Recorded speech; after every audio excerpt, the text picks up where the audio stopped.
E hoje a aula que nós vamos abordar no nosso canal de microbiologia vai ser sobre um fungo, que é uma levedura capsulada chamada de Cryptococcus, que causa uma doença fúngica bastante importante chamada de criptococose. A doença fúngica criptococose é causada por uma levedura que contém uma cápsula, que envolve essa levedura, por isso nós dizemos que é uma levedura capsulada, chamada de Cryptococcus neoformans, que é a espécie mais comum, que está relacionada a pacientes imunossuprimidos, pode ser um paciente HIV positivo, inclusive é uma das doenças definidoras de AIDS, pode ser pacientes com neoplasia, paciente em uso constante de corticoides, que são uma das causas de imunossupressão, mas principalmente relacionada a paciente HIV positivo. A outra espécie, também bastante importante, causadora de criptococose, é a espécie Cryptococcus gat, na qual não é necessário que o paciente seja imunossuprimido, embora também possa ser associada a pacientes com imunossupressão.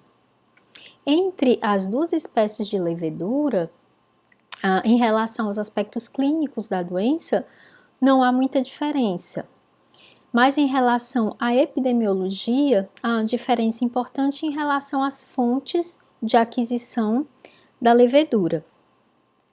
Todas as duas espécies, elas apresentam uma atração que nós chamamos de tropismo pelo sistema nervoso central do hospedeiro. Na verdade, elas têm atrações por substâncias, que estão presentes no líquor, no sistema nervoso central do hospedeiro, uma vez que essas leveduras, elas produzem enzimas que são denominadas de lacases ou fenoloxidases, que elas têm atração por moléculas que estão presentes no líquor. Dessa forma, normalmente os quadros de criptococose, quando atingem o sistema nervoso central, eles causam, essa levedura causa quadros de meningoencefalite, que é uma doença que costuma ter uma evolução grave e, se não tratada, o paciente não responder bem, não tiver um bom prognóstico, essa meningoencefalite pode ser fatal. A criptococose, causada pela espécie Cryptococcus neoformans, variedade Grubbi, que é a variedade mais frequente desse micro-organismo, é uma levedura que nós dizemos que é cosmopolita, porque ela está presente em praticamente todos os lugares, todos os países e continentes. Ela tem uma distribuição mundial, inclusive no Brasil, onde acontecem bastante casos que ocorrem de forma endêmica, inclusive aqui na nossa região, no nosso estado, no Ceará, e aqui na nossa cidade também, em Sobral, nós temos vários relatos de casos. Principalmente, como eu falei, relacionada a paciente imunossuprimido, seja por qualquer causa relacionada à imunossupressão.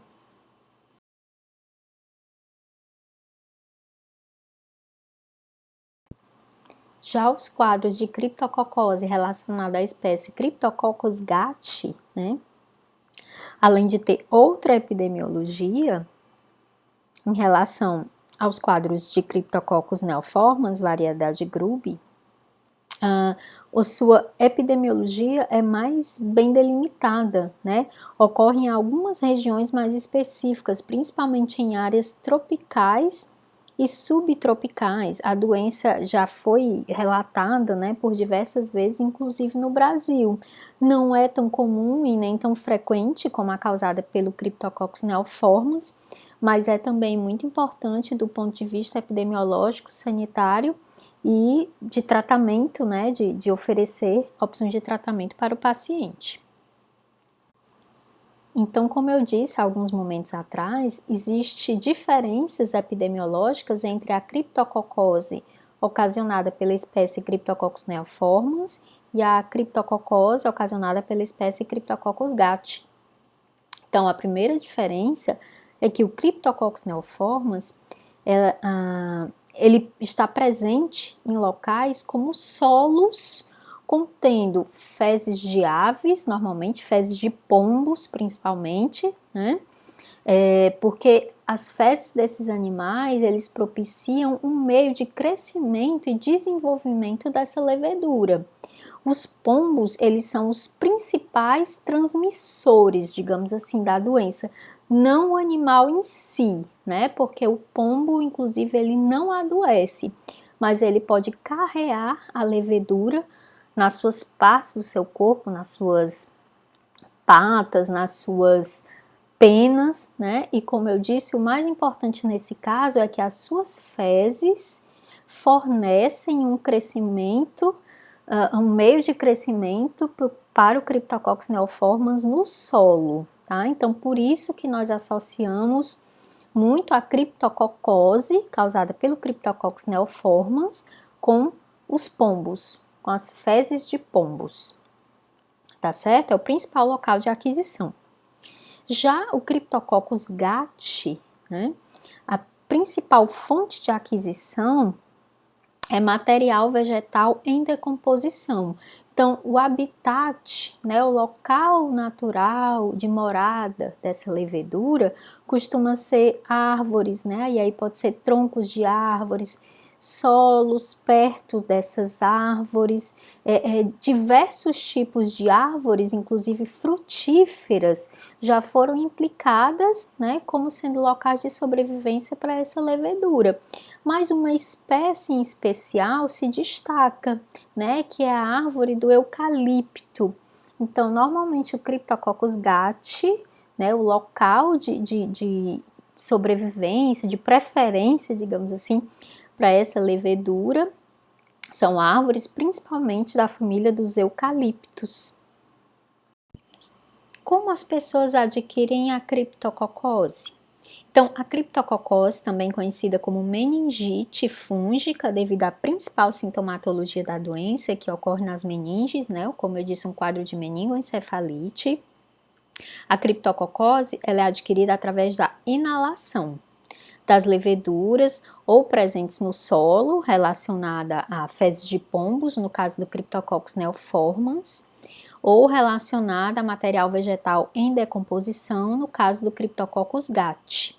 Então, a pessoa, ao chegar próximo, né, de regiões que estejam contaminadas com a levedura, né, presentes nos solos ou nessas árvores, a pessoa vai inalar, vai aspirar material, né, e junto com esse material vão vir essas leveduras. Como elas são muito pequenas, né, elas são inaladas, passam por todo o trajeto, né, do trato respiratório e vão até os pulmões, onde vão chegar até os alvéolos pulmonares, né? Quando chegar até os pulmões e penetrar nos alvéolos, essas leveduras, elas podem ficar presentes apenas no pulmão, né? E se for um hospedeiro imunocompetente, ele desenvolver uma resposta imune à presença do Cryptococcus, né? E ou ele apresentar apenas um quadro gripal limitado, ou pode ser que esse paciente não venha apresentar nenhum sintoma, ele seja assintomático e o seu próprio sistema imune se encarregue de limitar a infecção. Ou então, se a quantidade de levedura for aspirada for muito grande, ou esse paciente ele for imunossuprimido, a tendência é que essa levedura ela se dissemine por todo o organismo do hospedeiro e inclusive atravesse a barreira hematoencefálica, onde vai até o sistema nervoso central, né, e vai causar o quadro de meningoencefalite. E aí, na presença da suspeita clínica, né, dessa levedura nesse hospedeiro, o médico vai solicitar exames adicionais de cultura do líquor, de cultura do sangue, pode ser até um histopatológico, caso ocorram lesões cutâneas, né, biópsias e cultura de lesões cutâneas também. E se constatada a presença da bactéria, dá início ao tratamento do fungo, dá início ao tratamento com os antifúngicos que são utilizados nesse caso. Após a inalação das leveduras capsuladas, Cryptococcus ou Cryptococcus neoformans ou Cryptococcus gat, Essas leveduras vão até o pulmão do paciente, onde elas podem causar um quadro de infecção pulmonar primária semelhante à influenza, ou seja, um quadro gripal, né, que pode ser sintomático ou oligossintomático, ou o paciente ele ainda pode ser totalmente assintomático, mesmo na presença, né, da infecção pelo Cryptococcus. E aí, esses pacientes que ou vão ter um quadro gripal, sintomático ou oligossintomático, ou que são totalmente assintomáticos, eles podem ter uma resolução espontânea dessa infecção. O próprio organismo desse hospedeiro, através do sistema imune, ele freia a infecção. E o paciente ele fica bom, a doença ela se torna autolimitada nesses pacientes, mesmo na ausência do tratamento antifúngico. Então nós dizemos que houve uma resolução espontânea, tá? Embora o Cryptococcus ele possa ficar presente de forma latente no pulmão dessa pessoa. E aí nós temos um outro caso, né? Que é o caso dos pacientes imunossuprimidos. Então, esses pacientes imunossuprimidos, no contato com o Cryptococcus, ou se ele se torna imunossuprimido e ele já tinha o Cryptococcus anteriormente no pulmão, né, aspirado em uma outra época, ele ficou lá no pulmão desse paciente, né? Esse paciente ele vai agora mostrar a doença, ele vai desenvolver a doença. Então, o Cryptococcus ele vai passar da região pulmonar, né, e vai se disseminar pelo organismo desse hospedeiro, principalmente o sistema nervoso central, mas pode ainda para a pele, olhos, próstata, né, que são locais, inclusive, que as drogas de tratamento têm que ter uma boa penetração para o tratamento dessa doença fúngica. E quais as manifestações clínicas que os pacientes mais apresentam ao serem contaminados pelo Cryptococcus? Bom, no tocante às manifestações respiratórias pulmonares, né, os pacientes eles podem apresentar primeiramente um quadro de febre, podem apresentar dor torácica, um quadro de tosse, um quadro de dispneia, que é a dificuldade respiratória. Já os pacientes com sinais de comprometimento do sistema nervoso central, eles podem apresentar um quadro de meningoencefalite, caracterizado pela presença de cefaleia, que é a dor de cabeça, normalmente constante, que incomoda muito o paciente, é uma das principais queixas desse paciente. Febre, a febre ela não necessariamente é uma febre alta, como nas meningites bacterianas, pode ser uma febre baixa, ou tem vários pacientes que nem relatam febre, né? Então ela pode ser um sintoma presente ou não. O paciente pode apresentar também um quadro de rigidez da nuca, né, que também é observado nas outras meningites, né, no caso das meningites bacterianas. Pode apresentar vômitos, pode apresentar perda de visão, hipertensão craniana, estrabismo, né? Pode se apresentar com estado mental irritado, né, sem causa aparente. Pode apresentar diplopia, que é a visão dupla, e pode apresentar quadros também de paralisia facial. Diferentemente de doenças, quadros que se manifestam de meningite, né, bacteriana, a meningite fúngica ela não tem um curso tão agudo, né, como a meningite bacteriana, que é extremamente rápido, que se desenvolve a meningite por pneumococo, por meningococo, né, por hemófilos. A meningite pelo Cryptococcus, né, que é a meningite fúngica, ela segue um curso subagudo ou até mesmo crônico, né? Pode demorar vários dias, várias semanas para poder ir se desenvolvendo, né, de forma mais insidiosa, tá? Então essa é uma diferença bastante importante, né, entre as meningites bacterianas e a meningite fúngica, né, o tempo de evolução, tá? Em relação a manifestações clínicas na pele, tá?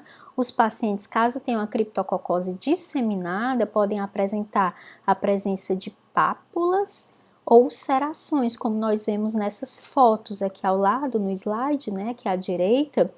E esses pacientes, se for feita uma biópsia desse material, dessas pápulas ou dessas ulcerações, inclusive revela a presença do Cryptococcus, né, em cultura ou em biópsia, histopatologia desse material. E como podemos saber se um paciente está com criptococose? Em primeiro lugar, o médico tem que ter a suspeita clínica, né, pela anamnese do paciente. E aí ele vai fazer o pedido de exames laboratoriais, no qual vai constar a colheita do líquor, né, se houver a suspeita de meningite, a colheita de outros materiais clínicos, como o escarro, né, devido à presença da levedura no trato respiratório. Pode ser ainda o lavado brônquico, né, que precisa de um método de colheita, né, mais invasivo. Pode ser a colheita de urina, de sangue ou biópsias de alguns órgãos internos ou até mesmo, inclusive, como eu falei, das lesões cutâneas, né, caso o paciente apresente essas lesões. Então, a partir da colheita desses materiais, né, o líquor é um dos principais materiais coletados porque é um dos principais sinais e sintomas que o paciente apresenta são relacionados ao quadro de meningoencefalite, né?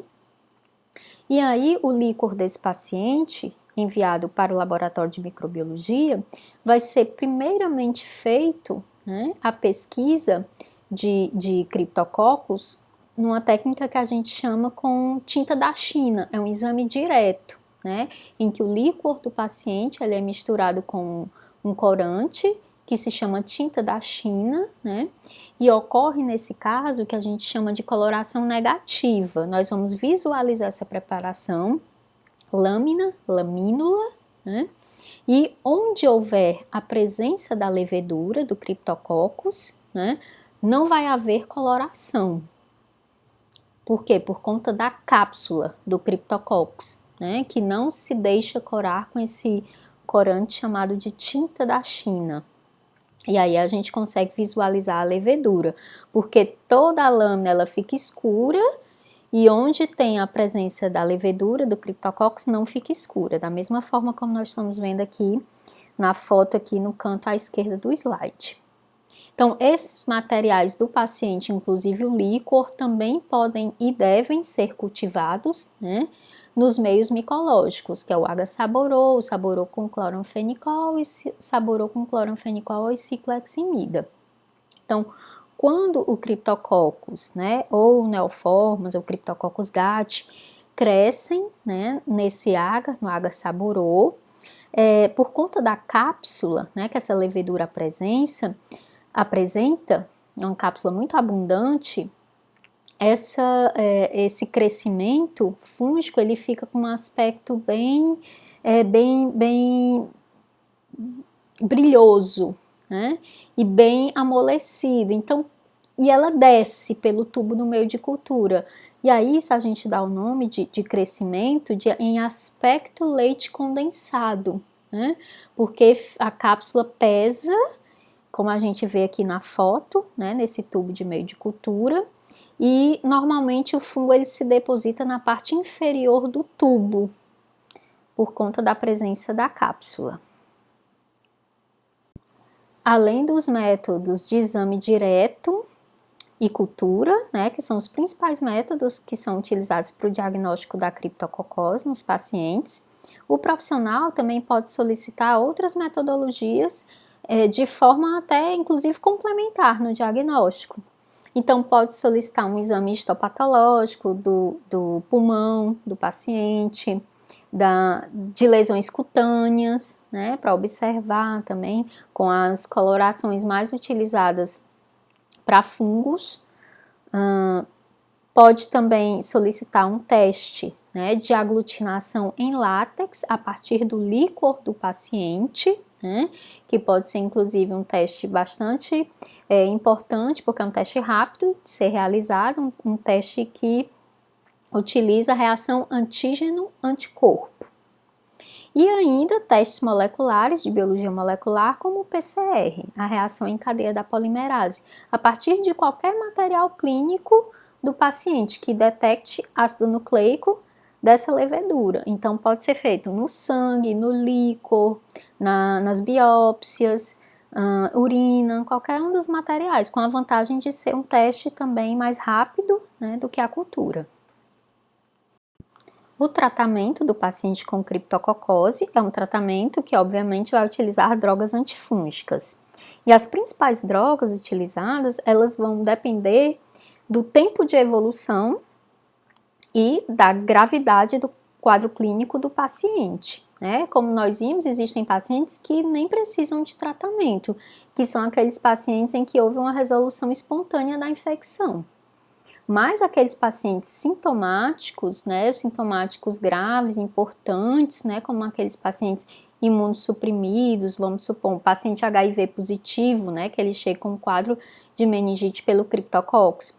Esse paciente ele precisa de um período de indução, normalmente, em que se utilizam drogas com ação mais potente, né, como a anfotericina B, que é utilizada por via endovenosa, ou inclusive até em alguns casos via intratecal, né, que é diretamente no sistema nervoso central, associada com outras drogas que têm uma melhor penetração no sistema nervoso central. E aí pode ser a droga flucitosina ou a droga fluconazol, tá? A principal combinação que normalmente os profissionais utilizam é a anfotericina B associada com o fluconazol. Então, a anfotericina B no início, né, para que o paciente já tenha uma resposta clínica imediata, e aí ele continua o tratamento, né, com o fluconazol. Primeiro em doses maiores, depois diminuir a dose do fluconazol, e o paciente passa algumas semanas em uso dessa droga até estabilizar e curar, né, a doença, que vai ser demonstrada através de culturas negativas subsequentes. Em caso de pacientes em que a doença não é manifesta de forma grave ou só apenas a forma pulmonar, que não sendo uma forma grave, o paciente ele pode fazer o tratamento apenas com derivado azólico fluconazol, que tem uma penetração nos fluidos corpóreos bem melhor que o itraconazol. Então, por isso é uma droga que é utilizada com bem mais frequência do que o itraconazol para os casos de criptococose, né? Lembra que eu falei que o criptococcus ele pode estar presente na próstata, ele pode estar presente nos olhos, né? No fluido ocular, nessa região dos olhos, e aí precisa de uma droga que tem uma melhor penetração, que no caso é o fluconazol. Tá certo? Então, o período de tratamento para criptococose costuma ser um longo período, né? Pode levar inclusive de 6 a 12 meses para remissão total da doença, né? Lembrando que pacientes imunossuprimidos, como pacientes HIV positivo, muitas vezes eles têm que fazer um tratamento de manutenção preventivamente com o fluconazol para que não fique ocorrendo recidivas, né, da doença nesses pacientes, que pode ser bastante grave e levar a um quadro realmente um quadro fatal, tá bom?